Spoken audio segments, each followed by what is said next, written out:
जी अस्सलाम वालेकुम। आज की शायरी मोहसिन नकवी साहब की।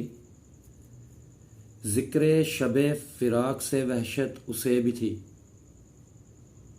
मेरी तरह किसी से मोहब्बत उसे भी थी। मुझको भी शौक़ था नए चेहरों की दीद का, रास्ता बदल के चलने की आदत उसे भी थी।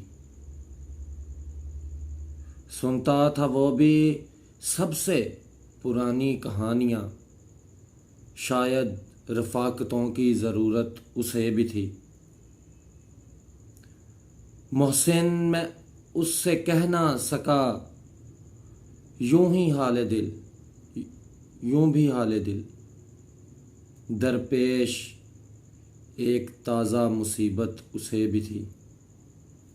उम्मीद है ये शेर आपको पसंद आए होंगे। वीडियो को लाइक और शेयर करना मत भूलिएगा। अल्लाह हाफिज़।